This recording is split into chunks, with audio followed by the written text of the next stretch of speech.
process is carried out in specifically designed vessels called as the fermenter or bioreactor. This vessel is utilized to support the growth condition of the microorganisms carrying out the fermentation. Its design and construction must provide the optimum environmental conditions to the microorganisms. So, you know that we produce so many products using the fermenters. So, we cannot say there is one unique fermenter. There is no such thing called as universal fermenter. So the design of the fermenter will vary according to the needs of the product or that particular industries or the companies which are involved in the production of the products. So the substrate and product concentration in the vessel should be properly managed, because both the substrate and product, if they are not in a proper condition, your entire metabolic process can go wrong. So when we are doing something in fermentation, we should know the microbial growth, their metabolism, and the formation of desired products. This all depends on the nutritional requirement of the cells. Example, the salts, the oxygen, the carbon, the nitrogen. These all are integral part for the growth and the survival of the microorganisms. Some may be aerobic, some may be anaerobic. So it also depends upon the maintenance of the optimal growth conditions such as the temperature, pH, and so on. So if there is, suppose say if there is a contamination present in the reaction vessel, that contamination will also be metabolized by the microbes. The contamination may involve the raw materials, such as the raw materials what you're using, the cellulose or molasses or mineral oil or starch or waste water. This all can lead to contaminations also. Because these microorganisms we are using, I told you we are using in a pure culture form. They are very sensitive to shear thermal and chemical stresses. And the reaction can occur in a solid liquid phase system. So based on all these above mentioned requirements, that is why I said there is no universal biological fermenter. It depends on the type of product or substrate or the organisms or the enzyme one is using. So the best example to study about the fermenter is the stirred tank bioreactors. The stirred tank fermenter remains a choice in more than 70% fermentation, although it is not the best type of fermenter, but it is the most acceptable form of fermenter. And whenever we explain about fermentation or particularly the fermenter, the instrument, usually we take the example of stir tank fermenters. Okay, so the stir tank bioreactors are the reactors most widely employed for culturing. One second. Of biological agents such as the cells, enzymes, or antibodies. They are well mixed among the phases is obtained mainly by the internal mechanical agitation. So already we spoke about the agitation. Please, I'll not be repeating this again. The entire principle behind the stir tank bioreactors what all the requirements is necessary is already spoken in the previous video, the working principle of fermenters. That is the name of the video. You can go and check in that. Okay. So a stir tank bioreactor is usually, it is cylindrical or with a curved base to facilitate the mixing of the reaction contents. The stirrer facilitates even mixing and oxygen availability throughout the bioreactor. Alternatively, air can be bubbled through the reactor. So the very important part and parcel of your stir tank bioreactor is the stirrer, which facilitates the mixing of the oxygen availability throughout the bioreactors. Or your air can be bubbled through the reactor. We shall see that next. And also, remember I told you the concept of headspace. Okay, that is, you do not fully fill the fermenter. You leave at least 25% of the fermenter empty. That is called as the headspace. Okay, a bioreactor is divided in a working volume and a headspace volume, which is free. Okay, so if there is a froth formation or a foam formation, there should be enough space here. Otherwise, it may lead, because of the pressure, it can lead to any catastrophic effect. So the working volume is the fraction of the total volume taken up by the media, the microbes and gas bubbles, and the remaining volume is called as the headspace. So headspace is not having anything. Your working volume is the one which is containing your media or your microbes or your substrates and the gas bubbles. And the remaining volume is your headspace, wherein there should be a gap. Okay. I told you in last class also, you take a simple example of your washing machine or even the mixer. Okay, the simple mixer. What happens if you overload it? You see that it will lead to spillage. Okay.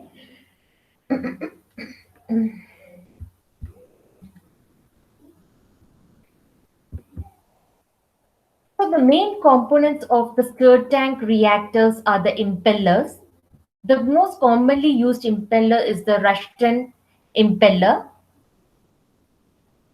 The tank distribution plate for air or sparging, controllers for the temperature, pH and foam, sampling ports, baffles, etc. All these have been covered in the previous video. Still, we can speak about this agitation. The function of agitation system is to provide good mixing and thus increase the mass transfer rates. So you all know that mixing can always give you a better results, a good mixing. Okay.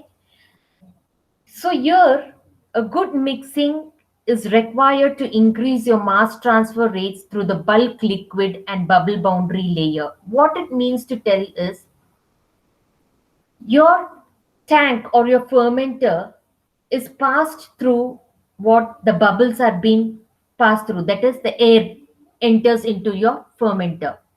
Okay, and there is what bulk of liquid. So there is a gaseous layer, there is a liquid layer, or so not a layer, we can say it as a phase, liquid phase or a gaseous phase. So good mixing increases the mass transfer rate. What do you mean by mass transfer? We shall explain in detail, but do remember, mass transfer device that promotes transfer of the oxygen from the gas bubble to the liquid media. So if I'm sparging my fermenter with oxygen molecule, what happens? There will be bubbles being formed. And so these are gas bubbles, and inside you have the liquid media, which is your culture. So both are of different phases. So when you provide good mixing, what will happen? It will increase the mass transfer, that it promotes the transfer of the oxygen from the gas bubbles to the liquid media. So who is present in the liquid media? It is the microbes. And this is the rate limiting step. So if you are not providing good mixing, the entire reaction will slow down. On the other hand, if you are providing a good mixing, good agitation, then the rate of the reaction increases. That is what it is called as rate limiting step. How appropriately you are providing the agitation. So we provide appropriate shear condition required for the breaking up the bubbles. So what happens is, um, once again, so if there are air bubbles like this, what are these bubbles? They contain gaseous molecules. Okay, so they provide an appropriate shear conditions required for breaking up of these bubbles, so that they can easily mix with the liquid media, which is containing your raw materials and your microorganism. So the agitator system consists of an agitators and baffles. So already the baffles also I spoke about. See, the number of impellers will depend on the height of the liquid in the reactor. Look at this. This is the agitating system and this is your impellers. Okay. So this is your impeller. Just like in your mixer, you'll be having that blade. Okay. So the number of impellers will depend on the height of the liquid in the reactor. Each impeller will have 2 to 6 blades. Most microbial fermentation uses the Rushton turbine impeller, that is this type. The speed control or speed reduction devices are used to control the agitation speed. So we have the baffles also. They are used to break the liquid flow to increase the turbulency and mixing efficiency, what I told. Now, for suppose say, I'll draw it here only. So if this is a fermenter, you will be having like this picture, if you remember this, like this baffles you'll be having here and opposite there. It will not be stuck to this. There is a bit gap. Okay, otherwise what happens is everything will come and just stick on to this your nutrient material and all. Like in grinder, what happens when the mixing is happening, you can see that all your dough gets stuck up. Okay, so such type of stickinesses will not be present in the baffles. Okay, so what is the function of the baffles is to break the liquid flow and to increase the turbulency and the mixing efficiency. So it will see to that the all the products what are there in your fermenter are mixed properly. That is, turbulency means like what to say, like that sudden jerk, like, okay, so that is called as like turbulency, not even jerk. Like if you go in the cruise or in the flight, okay, most of you who have gone there, you can see that suddenly there is a shaking of your flight or something when it is flying. So that is called as the turbulence. Okay, like that phenomena, the same thing. So the baffles are used to break the liquid flow to increase the turbulency and mixing efficiency.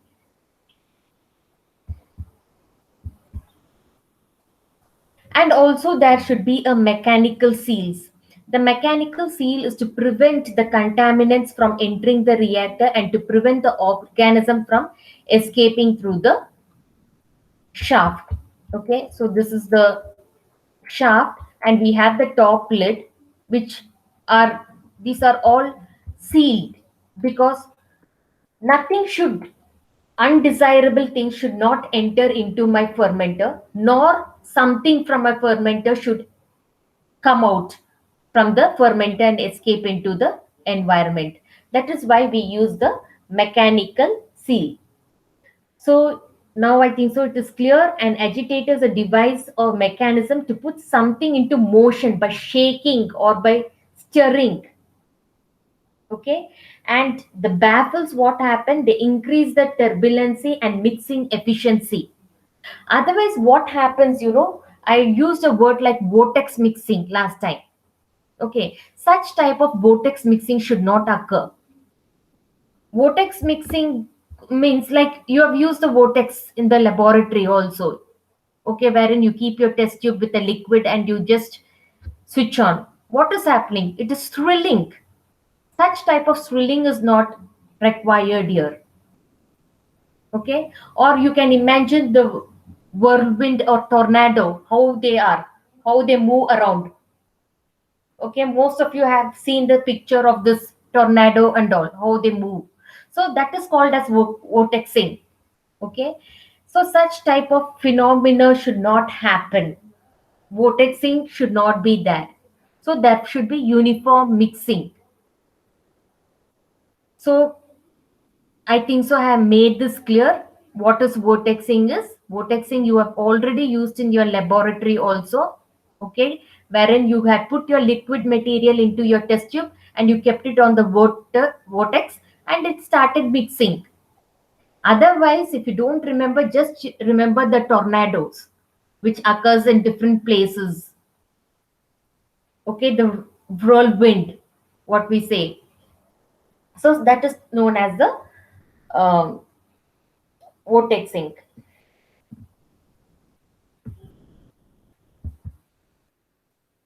So the oxygen delivery in the system consists of a compressor, inlet air sterilization system, and air sparger, exhaust air sterilization system. So what do you mean by a compressor? A compressor forces the air into the reactor. The compressor will need to generate sufficient pressure to force the air through the filter sparger holes and into the liquid. So again, there are different types of the spargers. Okay, like the nozzle type, the ring type, whatever we spoke. So what is the function of a compressor is? It forces, now if this is a fermenter, okay, and from here the air enters, the compressor will need to generate sufficient pressure, it has to create to force the air through the filter. Which filter? The spargers or the holes and into the liquid material what is present here. Okay, so it has to break through all this and it has to enter. That is why that it requires the force or the pressure to enter into the, through the filter into the, from the sparger holes and into the liquid media. So when you look into a sparger, here you can see the spargers are the air sparger used to break the incoming air into smaller bubbles. Okay, so your sparger, it is a ring consisting of a hollow tube. Here, it is a ring with a hollow tube in which small holes have been drilled. A sparger ring is easier to clean than the porous materials and is less likely to block during the fermentation. So there are different types of spargers I told. One example I told nozzle type. The other one is the porous type. The other one is this type of ring type. So what is this? It is the sparger is a ring, and we have drilled, I mean, they have drilled a hole. So easily the air can enter into it without causing any blockage during when the fermentation is occurring. So you can see all the bubbles just entering. The air sparger used to break the incoming air into smaller bubbles. So the sparger must be located below the agitator and will have approximately the same diameter as the impeller. So if this is my impeller, okay, the sparger must be, this is my impeller, the sparger ring must be located below your agitator and will have approximately the same diameter as the impeller.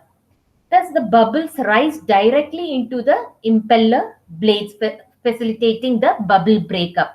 So now what happens as these bubbles are entering? Who is there? Your impellers are there. That is, agitation is happening. So what happens when this agitating is happening? Soon as the bubbles enter into, it breaks the bubbles into smaller bubbles. Okay.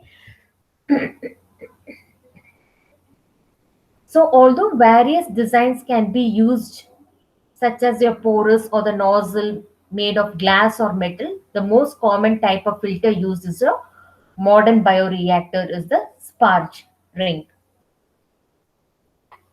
One more point what you have to remember is the shear forces that an impeller generates play a major role in determining the bubble size. If the impeller speed is too slow, then the bubbles will not be broken. Okay, so now suppose say these are all my bubbles which has come from this sparger, hollow sparger, it has come. And now what is there? This is my impeller is there. Okay, my impeller is here. So how well your impeller is breaking the bubble, that is very important. If your impeller speed is slow, okay, it is slowly rotating means the bubbles will not be sheared into smaller bubbles. So whatever the bigger bubbles is, it will not be converted into smaller bubbles if your impeller is slow. So the bubbles will not be sheared into small bubbles and will tend to rise directly towards the surface. So what it will do, the bigger bubbles will directly move upwards. Okay, so if this is my fermenter, or I can show it here itself. Okay, so look at here. Okay, all the bubbles are equally being mixed up here. Otherwise, what happen if it is very slow? No, it will be here only all. It will directly rise up. It will not mix up here and all. That it will not be there. So smaller bubbles will be generated if the fast impeller speed is very fast. So smaller bubbles will be generated, and these bubbles will move with throughout the reactor. The bubbles will be moving throughout the reactor, the small bubbles,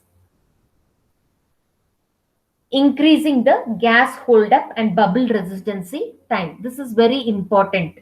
Okay, so the speed of your impeller should be controlled. If you're using a low speed control means what happens, all the bubbles will just be here only.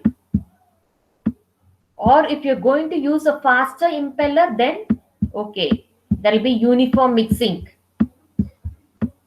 Okay, like this, it will spread out.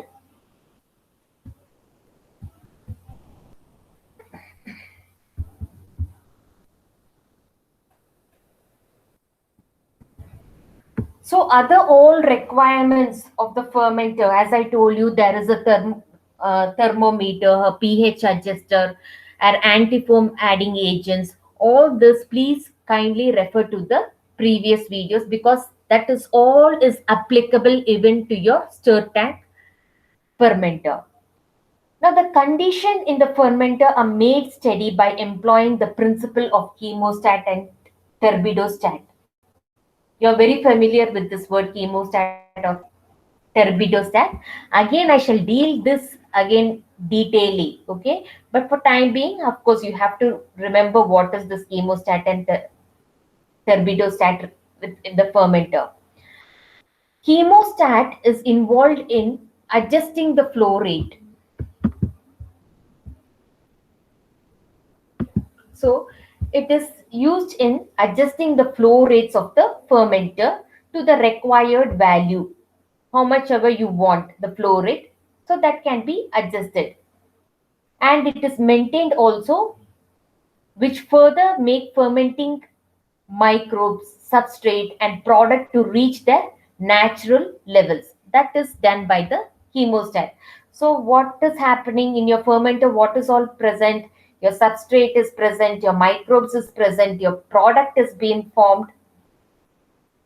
So it sees to that they reach the natural levels, these hemostats. And we have even the turbidostats. So turbidostat is involved in checking and maintaining the turbidity of the fermenting material. So turbidity is an indirect measure. What it measures?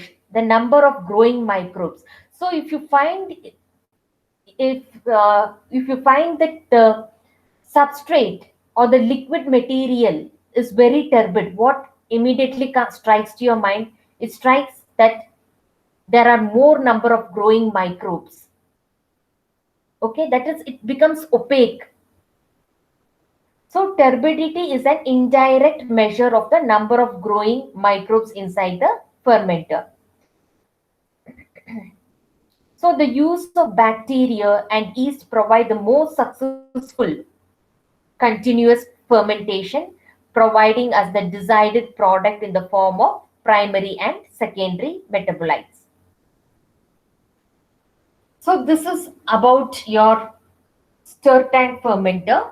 Let us look at some of the advantages of the stir tank fermenter. See, like this agitator, oxygen delivery foam, all this previously we have spoken about. So we told about the word, the shear force. Okay, so the stir tank reactors must create her turbulency to maintain the transfer rates, but this will also generate considerable shear force. Okay, so when you're using your plant and animal cells, they are particularly sensitive to excessive stirring and may result in cell destruction. So you should know to control what type of material you're using, whether it is animal product, plant cell, what should be the shear force, what should be the controlling speed of the impeller. All this should be decided before we can start the fermentation. So some of the advantages, if you look at, you have the continuous stirring, temperature controller and maintenance, simple design and construction of the fermenter, less labor cost, cleaning is quite easy, less labor cost. I already told today, whatever most of your fermenter are there, they are integrated with your computer. Okay, so you need not just go to the fermenter and see. Of course, you can once in a while go there, and of course you can have a look into the fermenter. But sitting in one place only, your computer can give you all the results, what is happening in the fermenter, what is the growth curve, what is the microbes, what is the velocity, everything it can give you. So cleaning is quite easy. A number of microbes can be used for fermentation. Zone of culturing and zone of mixing is separated in order to avoid abrasion by immobilized cells. That is when I'm using immobilized cells. Immobilized cells means I am entrapping my cells. Okay, by certain means, I am entrapping my cells. So here what happens? The zone of culturing and zone of mixing is separated in order to avoid abrasion. Abrasion means it is like scratching. Okay, so nothing such type of disruption of immobilized cells will not happen, because this zone of culturing and the mixings are separated. So your immobilized cells will be intact. Nothing will happen to them. They will not be destroyed, or there will not be any scratches on them. So next, coming to the Nathan fermenter. Nathan fermenter is one of the oldest fermenter. Okay, it is particularly used in the brewing industry. Today, even today, the brewing extensively relies on the Nathan closed fermentation. Some small brewers still use the platform bottom fermentation, closed or open type of Nathan fermenters, but you generally they use the closed type of Nathan fermenter.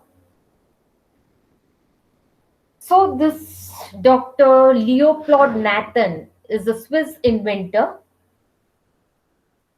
Actually, is a Swiss chemist, invented the revolutionary brewing system that featured the complete isolation of the wort. Okay, I'll tell you the meaning of what is wort. Okay, from the atmosphere and from the potential contaminants. So for the fermentation, what did he use? He used a pure yeast culture. So there was a dramatic reduction in the amount of time required to produce the marketable beer. So he invented this fermenter, okay, which is called as a Nathan fermenter, wherein he used the pure yeast culture, and he found that there was a dramatic reduction in the amount of time required for the production of the beer marketable, because we can't go the process cannot go very slow. You have to produce more material so that it can reach the market, it can reach the consumers.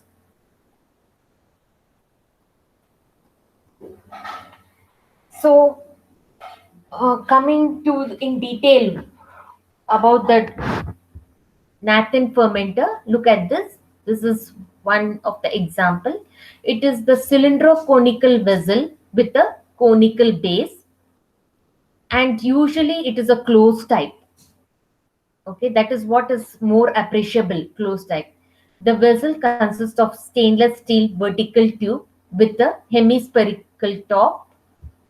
It is a hemispherical top and a conical base. Vessels are not agitated unless particularly flocculated. So usually there is not necessary of any agitator or impeller is required, but sometimes floccules can be formed. What are floccules? It'll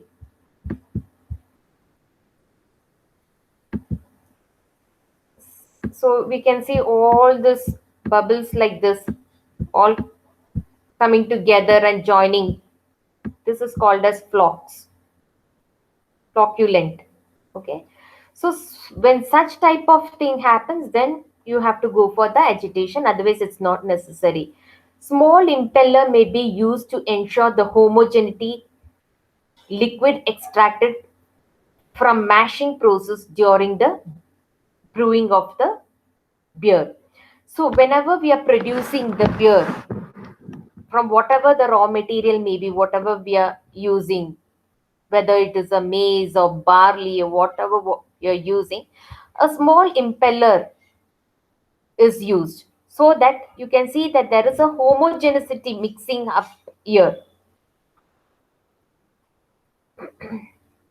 That is what you're doing. You're mashing your substrates.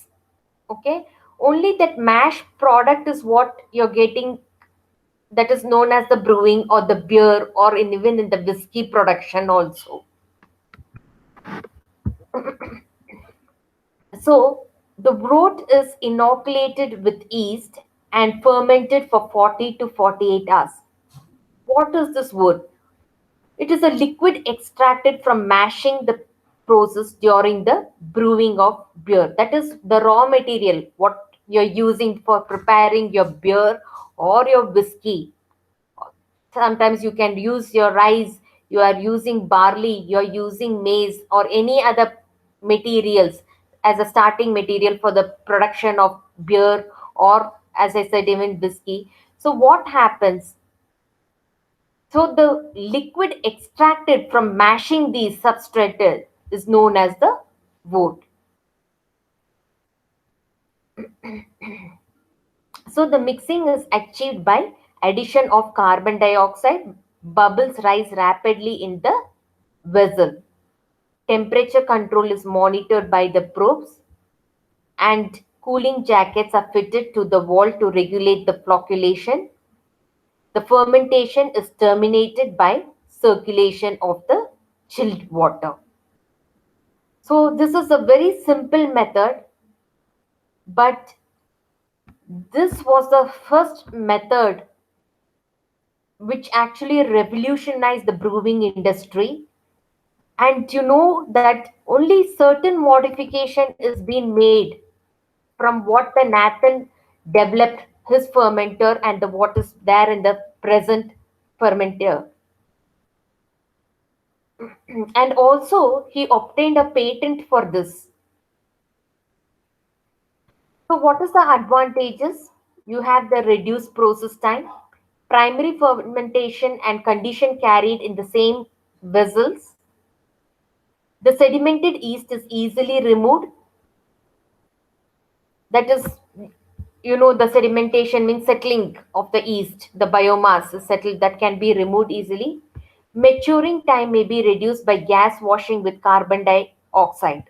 That is, your maturation of the beer or the whiskey time can be reduced by gas washing with carbon dioxide. So that is about the Nathan fermenter. So you all studied two methods. One is the not the methods, it's actually they are the fermenters. One is the stir tank fermenter, the other is the Nathan fermenter. Okay, so I told you the 70% of the industry use the stir tank fermenter, and you always can go back to my previous video and study in detail whatever the requirements of the fermenter and requires. Okay, the physical apparatus what is required, you can study it from that video. Okay, we shall wind up the class.